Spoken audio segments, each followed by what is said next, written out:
بسم الله الرحمن الرحيم. الحمد لله رب العالمين، والصلاة والسلام على رسوله الأمين سيدنا ونبينا ومولانا محمد وعلى آله وأصحابه والتابعين ومن تبعهم بإحسان إلى يوم الدين. اما بعد، بینندگان عزیز محترم، عرض ادب و سلام دارم. السلام علیکم و رحمت الله و برکاته. با برنامه فتاوا با شما هستم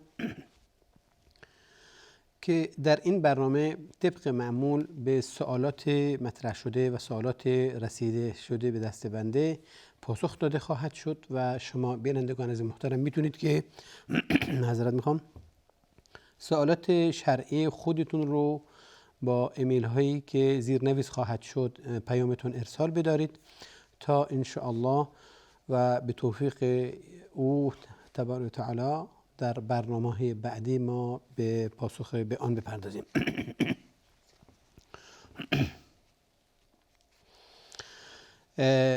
سوالی که برنامه‌مون ان شاء الله باش آغاز خواهیم کرد این که برادری می‌فرمایند که من پولی در بانک گذاشتم که مدت یک سال ازش گذشته، یعنی یک سال و چیزی ازش گذشته و الان مقداری و از فایده هم به دستم رسیده از اون.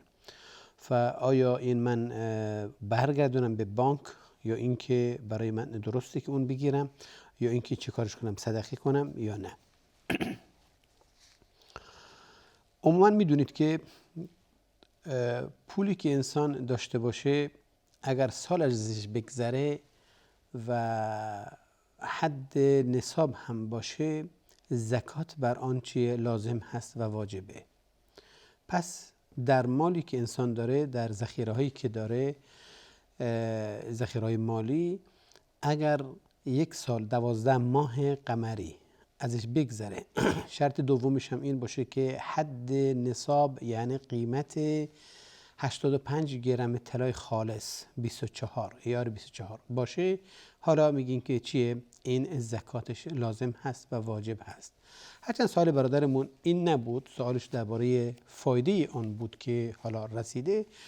انشالله بازم توضیح خواهم داد و میدونید که اولا سعی کنید در بانک هایی که متاسفانه امروزها بانکی ربوی هستن در حد معمول به صورت قرض الحسنه باشه، به صورت جاری باشه که کاراتون را بدنوزه، کاری را به هر حال امانتی باشه براتون ایشون امانت نگه دارنده باشن.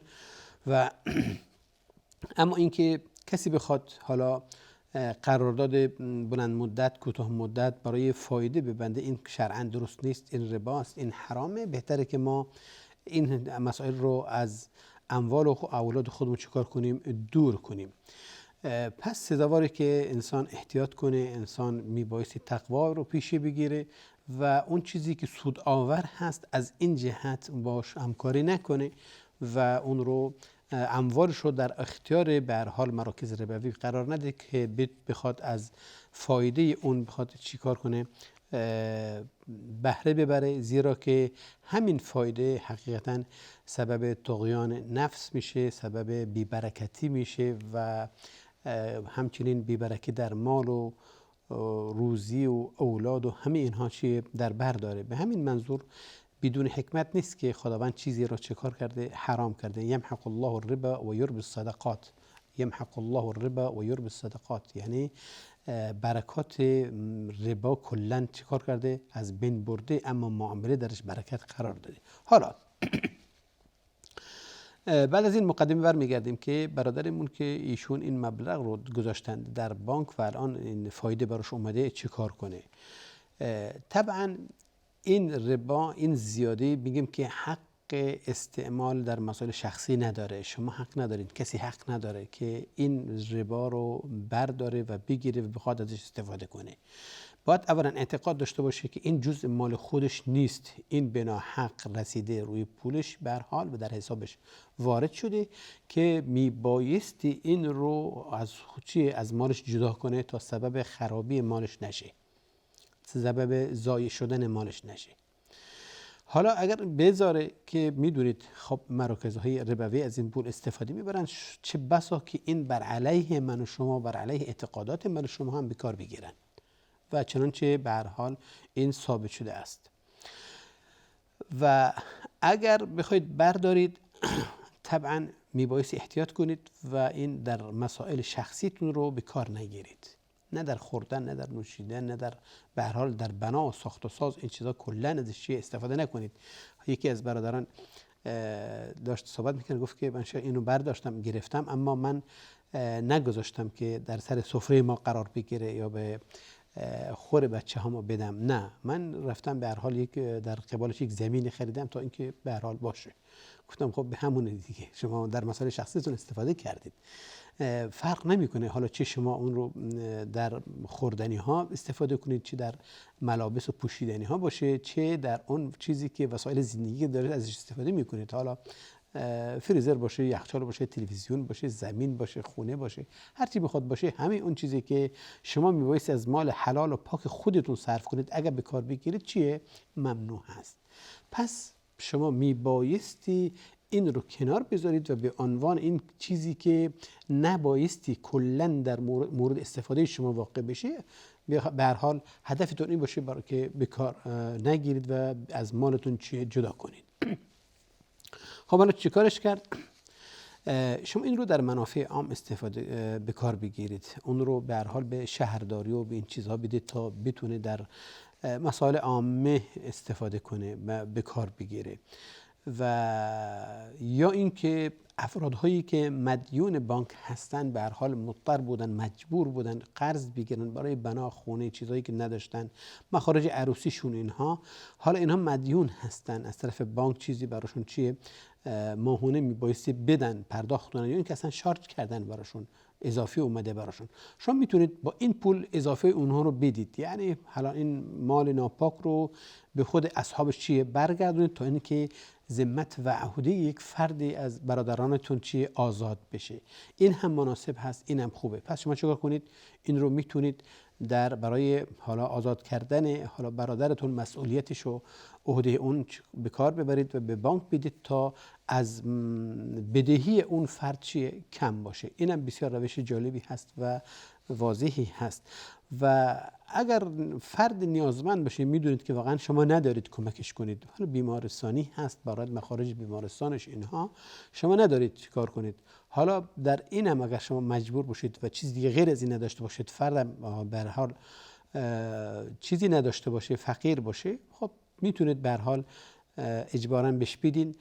اما ببینید این کمک شما در اصل این نیست که بگیم حالا شما مستحق ثواب و اجر و پاداشی هستید از جانب خداوند عزوجل که چیکار کردید؟ خیرات کردید، صدقه کردید. نه، این نیت صدقه نمیشه باش کرد و درست هم باش نمیشه، چون این مال شما نیست. شما عبادتی میبایستی نیتشو داشته باشید که بخواید خودتون انجام بدید یا از مال خودتون دارید میدید. درسته؟ اون چیزی که ملکیتش شرعاً چیه ثابت هست براتون، این میشه گفت که حالا شما اگر نیت عبادت کنید براتون اجر نوشته میشه، پاداش نوشته میشه، پیش خداوند طبعاً سرفراز خواهید بود. اما اون چیزی که مال شما نیست، امانتی است دست شما، طبعاً میبایستی به صاحبش برگردونید. اگر صاحبی هم نداره میبایستی در چیه در وجوه خیر صرف کنید. پس اون چیزی که هست شما باید توجه داشته باشید که حالا اون از مالتون خرج کنید، بیرون کنید. طبعا نیت صدقی نیست که شما نیت فکر کنید که حالا ثواب گیرتون میاد. اما ببینید خدا الله متعال بخیل نیست. درسته که شما از این جهت ثوابی گیرتون نمیاد، اما از اینجایی که عزم کردید مرتکب منهیات نشید، حرام نخورید، حرام در مالتون جا ندید، این خودش چیه؟ خودش اجر و ثواب هست. این انسان یعنی جزئی از زندگیش رو چیه؟ در تقوا گذرانده. طبیعی است که این از اعمال متقیان هست که چیکار میشه؟ میگیم که حالا ایشون به این درجه از تقوا رسیدن که اجازه نده مالی که ناحق هست، مالی که او مستحقش نیست، چیکار کنه؟ بخواد برداره و به جماعتش و خویشاوندانش و خودش اینا بده. خب برمیگردیم سوال که مطرح شده، سوالات بعدی ما. برادری یا خواهری میفرمایند که من به هر حال خودم مال دارم و که زکات میبایستی بپردازم و محتاجانی هستند که ایشون خویشاوندان من هستند و از جمله مادرم هست و همچنین به حساب مادر بزرگ شوهرم که البته بله خب سالخورنده ما یک خانم هست میفرمایند و همچنین که پدر بزرگم زن دیگری هم داره غیر از یعنی مادر بزرگ ناتنی به ایشون هم میدم. آیا کار من درست هست، صحیح هست؟ زیرا که من شنیدم صدقات رو برای خویشاوندان اجرش بیشتره. آیا این صحیح هست یا نه؟ بله بدون شک صحیح هست که این قسمت البته این که صرف اموال حتی زکاتتون در خویشاوندانی که مستحق هستن خب چیه اجرش بیشتره، زیرا که دو مقصد داره برآورده میشه، هم رفع نیازمندی های ایشون و هم این که ایشون رو به خودتون چیکار کردید، نزدیک کردید، دلهای خودتون رو خویشاوندانتون رو به خودتون نزدیک کردید، همچنین شما یادی از اونها کردید. این هم باز چیه درش اجر است. اما برگردیم به سوال شما که فرمودین زکاتم رو میخوام به مادر بزرگم، خب این مادرم و همچنین مادر پدرم و یا اینکه زن پدر بزرگم میخوام بدم، آیا این زکات صحیح هست یا نه؟ ببینید زکات به اونهایی که حقی در مال شما دارند شما نمیتونید به عنوان زکات بهشون بدید، بلکه خب دیگه حقی دارن در مال شما میبایستی از اون چیزی که دارید بهشون بدید. یعنی پدر و مادرتون رو در نظر بگیرید، خب ایشون حقی دارن وقتی نداشته باشن، فقیر باشن، بی چیز باشن و شما الحمدلله دارید که میتونید زکاتتون رو بدید، طبعا شما میبایستی اونها رو چیکار کنید؟ به هر حال اونها رو رفع نیازشون بکنید، یعنی به هر حال برآورده کنید خواسته هاشون رو و این یک وظیفه شرعی و عقلی شماست داخل، درسته که انسانیتی است، باز یک وظیفه انسانیتی هم هست داخل که انسان پدر و مادرش و بچه‌هاش رو چیکار کنه؟ به هر حال مصارفشون رو بر عهده بگیره. پس زکات دادن شما به مادر و مادر بزرگتون و پدر بزرگتون مستقیما اینا که اصل شما به حساب میان درست نیست. پس صحیح نیست که شما از زکاتتون بخواهید به اینها بدید و به حساب زکات باشه، نه. پس پدرت، پدر مادرت، مادر پدرت، اینها که اصل شما هستن، مادر بزرگها و پدر بزرگها هرچند هم حالا دور بشن، اینها شما نمیتونید از زکاتتون بش بدید. و همچنین فرزندان شما، حالا ولو این که حالا گفتن حتی ازدواج هم کرده باشن نداشته باشن، شما میبایستی به اندازه‌ای که میتونید و از مال خودتون بش بدید، نه از زکاتتون. اما اون کسی که حالا پدر بزرگتون زن دیگری هم داشته، مادر بزرگ ناتنی هست، حالا اگر این اصطلاح درست گفته باشم، به هر حال ایشون شما میتونید از زکاتتون بش بدید. زکات شما برایشون درسته، زیرا که ایشون اصل شما به حساب نمیاد. حالا همسر اصلتون هستن، زن اصل شما هستن و در احکام در حرمت خب طبعا ایشون برای برادرتون تا ابد چیه محرم هستن، درسته؟ حالا شما که زنید، ایشون هم زن هستن، اما برادرتون که باز به حساب میگیم که مثل پسرش حساب میشه براش و ایشون هم مثل مادر بزرگشون. این که حکما مثل مادر بزرگ شما هستن مانع این نمیشه که زکات براش درست نباشه. این زکات شما هم براشون چی هست؟ براش درسته. ظاهرا ما یک میان برنامه داریم، بعد از میان برنامه با هم این مطلب رو دنبال خواهیم کرد. لا اله الا الله، لا اله الا الله. با سلام دوباره خدمت شما بینندگان عزیز و محترم که با ما هستید و برنامه رو با ما آغاز کردین و به هر حال دنبال میکنید. عرض شد خدمتتون که بیننده ما خواهرمون سوالشون این بود که ایشون زکاتشون به اصلشون درست است یا به زن پدرشون یا زن پدر بزرگش درست است. گفتیم به اصل شما درست نیست، اما به زن پدر بزرگتون که حکما حالا مادر شما جده شما به حساب میاد، مادر بزرگتون حساب میاد، مانعی ایجاد نمیکنه و صحیح است و درست است. ایشون در لابلای سوالاشون باز اینو فرموده بودن که حالا اون زکاتی که من دادم به مادر بزرگم و حالا گذشته، حالا شاید 2 سال 3 سال هم ازش گذشته باشه، یعنی من سالانه این رو بهشون میدادم.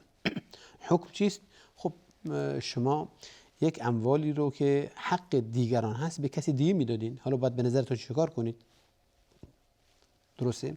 شما مقدار پول دست به من سپردید به صورت امانت که من بهتون برگردونم، به عنوان مثال، یا حق شما بوده کسی بهم داده که بهتون برسونم، حالا من به شما ندادم، درسته؟ بعد چیکار کنم؟ به کسی دیگه دادم.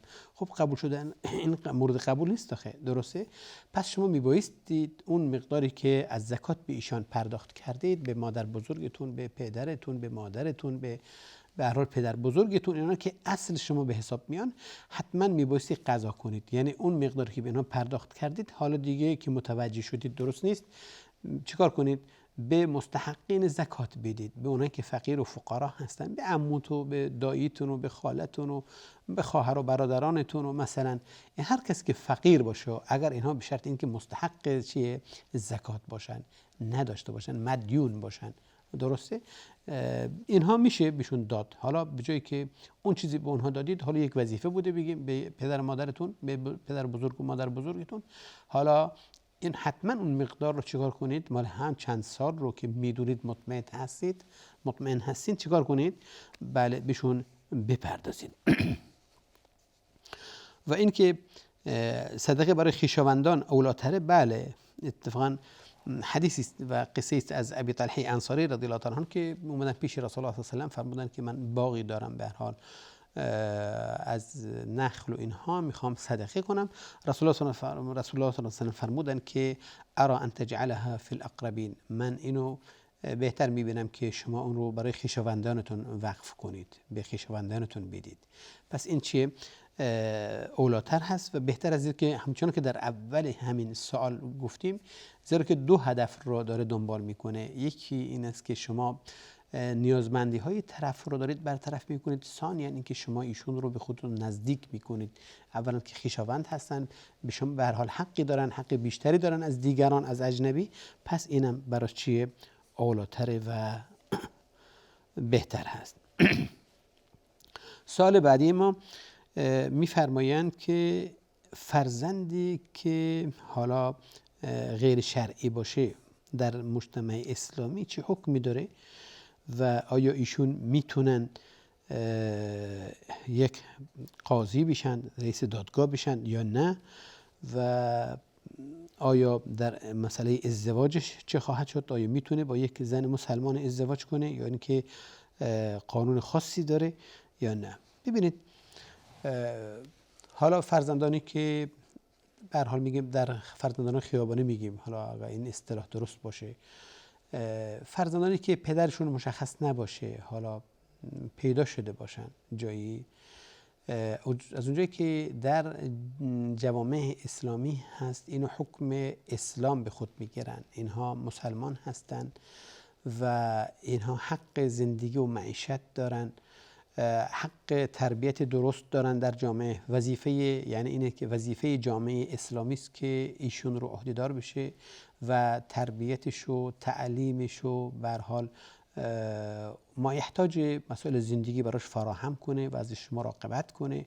و اون رو به حد مطلوب که ممکن هست برسونه. این یک وظیفه اجتماعی است برای حالا دولت و افراد اون جامعه‌ای که به هر حال این براشون پیدا بشه. این گناهی نداره، ولا تزر وازرة وزر اخرى. حالا خطاهایی صورت گرفته از دیگران، این نتیجه خطاهایی است. خود ایشون، وجود این فرد، وجود این فرزند کوچک، این طفل چیه؟ نتیجه خطاهایی است که سر زده متاسفانه. حالا ایشون گناهی ندارن که بخوان در قوانین و در برخورد حالا مانند دیگران حساب نشن، نه خیر، چنین چیزی نیست، بلکه همانند دیگران حق معیشت داره، همانند دیگران حق به هر حال کار و زندگی داره. جامعه شرعاً حق نداره به دید دیگری بهش نگاه کنه که اینها را در مسائل دیگه به کار بگیرنشون، یا اینکه به مدرسه اجازه داده نشه که بره، یا اینکه حالا حق نداره به هر حال مکانتی که به دست آورده در جای فلانی بذاره. نه خیر، چون چیزی نیست، همه این حقا را داره، زیرا که ایشون گناهی ندارن. ایشون گناهی ندارن، با اسم نیک هم به هر حال خونده میشه، نام هایی که به هر حال درش سرزنش نباشه. حالا عبدالله ابن عبدالله مثلا، درسته؟ عبدالله ابن عبدالمالک بنویسید مثلا، درسته؟ و به هر حال عبدالله ابن عبدالسلام، حالا هر اسمی خود باشه باید براش به کار گرفت و به کار برد و نبایستی جامعه به دیگه بهش نگاه کنه. ایشون حالا اگر به درجه رسیدن که سزاوار باشن رئیس دادگاه بشن، به درجه برسن که این حق رو جامعه و قانون بهش میده که رئیس دادگاه باشه، قاضی بشه، خب میتونه قاضی بشه، مانعی نداره و مسئله نیست که حالا ایشون پدر شناخته شده نباشه، خب مانعی نداره و مانع ایجاد نمیکنه. ایشون پس حق دارن، حق شرعی ایشون هست و ناگفته نماند که افرادهایی که این خطا ازشون سر میزنه به هیچ عنوان شرعاً اینا حق قتل این فرزند رو ندارن و حتی در عالم جنین هم که باشن حق به هر حال اسقاطشو ندارن، حق اجهازشو ندارن و شرعاً درست نیست. اینها محکوم هستن و اگر زنده باشه و روح داشته باشه طبعا به عنوان قتل براشون حساب میشه و این سزاوار نیست و این صحیح نیست. به هر حال امیدوارم که جواب سوالتون رو داده باشم.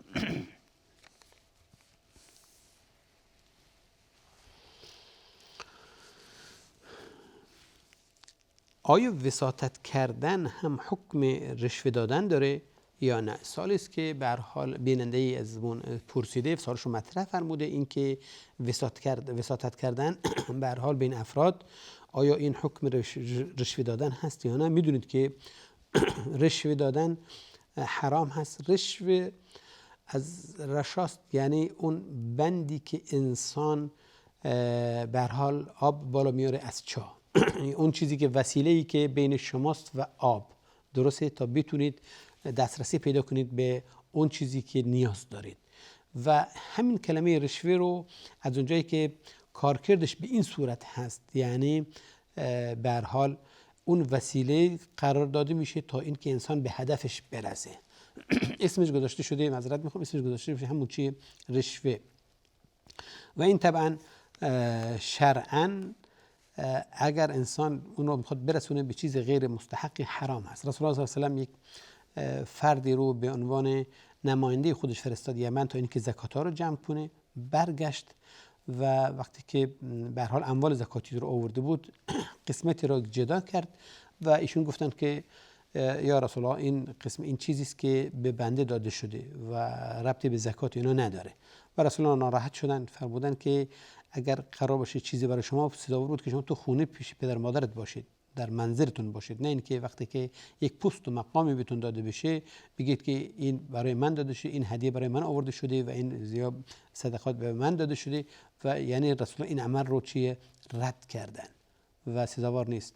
رشوه همینه که انسان بخواد از طریق یعنی اون کاری که اون مکانتی که شما دارید شما به ناحق حقی چیزی رو دریافت کنید تا اینکه کار دیگری رو چیه راه بندازید و این حرام هست. اما وساطت کردن، برگردیم به وساطت کردن. البته حکم رشوه ببینید هم در قرآن و هم در سنت اومده. قبل از که به سوالمون میپردازیم باز خداوند نهی میکنه که کسی اموال به ناحق بخوره. ولا تأکلوا اموالکم بینکم بالباطل و تدلوا بها الى الحکام لتأکلوا فریقا من اموال الناس بالاثم و انتم تعلمون. شما حق یعنی مالتون رو در بین خودتون به ناحق نخورید، درسته؟ و رسول الله صلی الله علیه و آله درباره رشوه میفرماید که لعن الله الراشی والمرتشی. اون کسی که رشوه میده و اون کسی که رشوه میگیره هر دوشون چیه؟ خداوند اونها لعنت کردن. و زیرا که این میدونه که این مستحق نیست، حقش نیست، اما میخواد چیکار کنه؟ این جایگاه رو برای خودش بخره. اون فردی که میخواد امضا کنه براش موافقت کنه برای این مکانت، باز همین میدونه که این شخص لیاقت این کار رو نداره، چیکار میکنه؟ میخواد با این به هر حال وسیله‌ای که قرار داده شده، یعنی اون چیزی که بهش میدن، هدیه که نامش نمیشه گذاشت، اون رشوه‌ای که بهش میدن، میخواد چیکار کنه؟ این مکان نالایق رو به اون فرد بده. این مکانی که برای اون نالایق هست چیکار کنه؟ بهش بگیر، بهش واگذار کنه. اینجاست که این باعث فساد میشه. طرف اطلاع نداره، تجربه نداره، علم این کار رو نداره و همین سبب چی میشه؟ سبب فساد میشه در جامعه. اینجاست که رسول الله صلی الله علیه و آله سعی کرده با این قوانین چیکار کنه؟ جلوی فساد و جلوی مجتمع رو بگیره. الان وساطت کردن، ببینید وساطت کردن با خودش انواع داره. ما میتونیم این رو به دو قسمت تقسیم کنیم.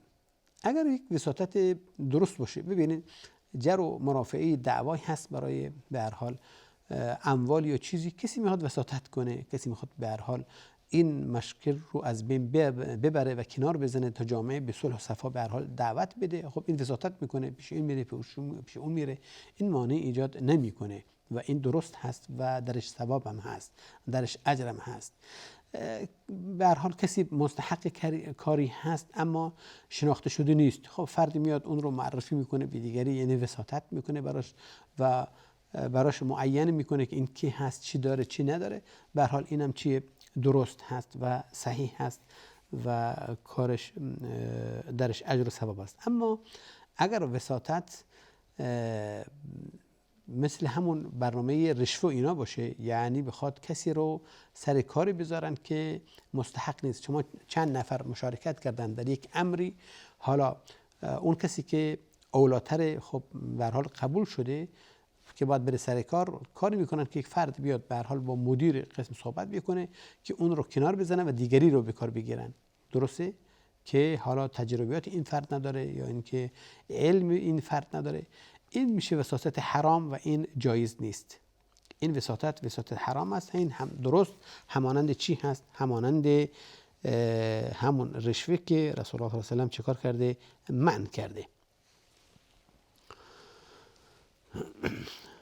سوال بعدی ما برادری این سوالش رو به این گونه مطرح کردن که اگر کسی مال ما رو غصب کنه، یعنی من رفتم برای کسی کار کردم، ایشون کار بعد از که پایان رفته کارم حقم رو بهم نداده یا کامل طبق قراردادی که داشتیم بهم حقم بهم پرداخت نکرده، یعنی مالم رو غصب کرده، من چگونه میتونم حق خودم رو از این بگیرم؟ خب از طریق دادگاه. درسته؟ شما قراردادی دارید، خود میتونید از طریق دادگاه و از قانون اینو به هر حال مطالبه کنید حقتون تا اینکه به حقتون برسید. حتی ایشون فرمودن که از طریق قانونی نمیتونم، زیرا که ایشون به هر حال تاجر هستن، پولدار هستن، قدرت و توان این بیشتر داره، معروف هستن و من غریب هستم و شناخته شده نیستم، به هر حال توان اینکه وکیلی داشته باشم هم ندارم. حالا من به نظرتون چیکار کنم؟ اگر بتونم حق خودم رو از این آقا بستانم، یعنی به هر ایشون هم مالش رو به هر حال کاری کنه، حالا با حیله و با نیرنگ و به هر برنامه‌ای که دی باشه، میگه آیا من این حق رو دارم یا نه، آیا میتونم این کار رو بکنم یا نه. ببینید اصل اینه که چنانچه خدمتتون عرض شد، میبایستی از طریق قانون این امر متابعت بشه، زیرا قرار شده باشه که در اسلام هر کسی حقی داره از کسی خودش بخواد حقش رو بستونه ازش و بدون اینکه به هر حال به قانون و دادگاه و چیزهایی بخواد به هر حال مراجعه کنه. خب این میشه که بسیار جامعه میدونه در هم بر هم میشه دیگه. درسته؟ ظاهرا ما یک میان برنامه داریم، بعد از این برنامه من اجازه میخوام این برنامه مطلب رو که دنبال کنیم با هم. لا اله الا الله، لا اله الا الله. با سلام مجدد خدمت شما بینندگان عزیز و برادران گرامی ما و خواهرانمون که با ما هستین، برنامه رو با ما به هر حال تماشا میکنید. گفتیم که خدمتتون عرض شد که برادرمون به هر حال حقشون غصب شده، چنانچه خودشون فرمودن و میخواد حالا دنبال راه چاره هست که چگونه میتونه حق خودش رو از فرد بگیره و بستانه. اینجاست که ایشون به راه دیگری غیر از قانون میخوان به هر حال اقدام کنن. آیا این اجازه داره شرعاً یا اجازه نداره؟ عرض شد که ببینید اولین مطلب اینه که ما اون رو از طریق قانون میخوایم دنبال کنیم. حال زیاد طولانی نکنیم در این باره، خودشون فرمودن که من این توان رو ندارم، نه معروف هستم، نه توان به هر حال استئجار یا اجاره کردن یک وکیل هستم، یک وکیل برای خودم پیدا کنم بگیرم، این پول هم ندارم، به هر حال من میخوام حق خودم رو بگیرم. ببینید اما این مال بدون حکمش، اگر کسی بخواد مال خودش رو از کسی که مالش غصب کرده به از طریق حیله و اینها بگیره، اون قانون حالا دزدی یا غصب بودن در حقش به صورت کامل اجرا نمیشه، زیرا که یک شبهه‌ای وجود داره. ایشون طلبکار هستن، به هر حال ادعای طلب دارن، طبعا به عنوان یک دزد یا سارق باش برخورد نمیشه و به عنوان یک غاصب برخورد نمیشه. یعنی به هر حال اسلام سعی کرده که قانون شرع سعی کرده که چیکار کنه، فرق بذاره بین اون کسی که بناحق اموال دیگری رو به هر حال، حالا چه به صورت دزدی چه به صورت استیلا و قهر این رو بالا بکشه، به هر حال که اونها حکمش جدا هستن، اما این فرد حکمش به اونها چه کاملا متفاوته و احکام براش جاری نمیشه، زیرا که شبهاتی وجود داره که این جزئی از اموال خودش هست. و علما اومدن طبعا قانون گذاشتن، یا اینکه شرط گذاشتن که این زمانی اگر فردی بخواد این کار کنه، طبعا این شروط رو میبایستی داشته باشه، این کارش، این شرطا درش طبعا گنجانده شود. این که ببینید این عمل شما یا این عمل این فرد، عمل این آقا، باعث فتنه و مشاکل و جنگ و جدل و به هر حال به هم ریختن خانواده ها اینها نبشه. درسته؟ که به حال بخوان لشکرکشی کنن هر کدام از طرف خودشون، این نباشه. این امور قصاص نباشه. ببین جرائم نباشه. در مسائل جریمه که بگه حالا ایشون برادرمو زدن یا اینطور کشتن، منم میخوام حق خودمو بگیرم. نه، این چیزی نیست. این 100% با تصریح قضا باشه. حالا شما توانش داشته باشید نداشته باشید، این اصل دیگری هست که به هر حال قابل قبول نیست. اگر در مسائل جریمه هست حتما چه کار بشه؟ با تصریح قضا دنبال بشه. کسی این کار رو حق نداره. و اینکه این اگر قضیه مالی باشه، همچنان که ایشون برادرمون فرموده بودند، حتما این خود طلبکار میبایست این کار کنه. اینطور نباشه که بخواد کسی رو اجار کنه، مبلغ رو به کسی بده تا اینکه این کار براش انجام بدن. این درست نیست و صحیح نیست و مورد قبول نیست. همچنین اینکه اون چیزی که میخواد به هر حال بگیره از جنس اون چیزی که باشه، بخواد که خودش طلب داشته باشه. درسته؟ نیاد حالا به هر حال زمینشو بگیره. یعنی که اگر از جنس دیگری باشه، ایشون میبایستی اون رو به اندازه اون چیزی که طلب داره بگیره، حق نداره اضافی بگیره. اینطور نباشه که بگی که آقا اگر شما به من ظلم کردید، من میتونم از خودم چی کار کنم، از خودم دفاع کنم، حق خودم رو بگیرم، من 2 برابرش رو میگیرم تا اینکه شما برید به هر حال شکایت کنید. نه، شما که میتونید بگیرید، حق خودتون رو بگیرید، فقط بیشتر از این نباشه. حق تجاوز نکنید. حالا اگر که به هر حال تونستین زمینی که داره به عنوان مثال بگیرید و به فروش برسونید، شما میبایستی اون قدر که شما حق دارید بردارید، بقیه رو چیه بهش برگردونید. این که اگر زمانی شد به هر حال شما به حیله و به هر حال با فریب و اینها اموالش رو گرفتین، حق خودتون رو گرفتین، که ایشون متوجه نشن به عنوان مثال، فردا که ایشون حق شما رو دادند، چیکار کنید؟ حتما اون اموال رو که شما گرفتین بهش برگردونید. حتما شما حتما این قدرت رو داشته باشین که بی‌واسطه بهش بگین که ببخشید این در مقابل اون بود که چیزی بود که من گرفتم و الان به شما برمیگردونم مثلا. درسته؟ چیزی که باید مراعات بشه، اون فردی که به نظرتون حقتون گرفته کسی نباشه که حالا تاجر باشه شکست خورده نداره، اقرارم داره که شما طلب دارید، شما حق دارید، اما من ندارم. خب شما در این صورت به هیچ عنوان حق ندارید که حالا اموال اگه داشته باشه به برای فرزندانش یا کسی دیگه باشه بخواد بگیرید. اینم بله گفته بشه. شما اگر کسی خواست حق خودش رو به این صورت بگیره، حق نداره.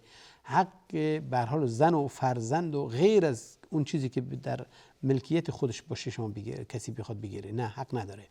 فقط اون چیزی که مال خودش هست.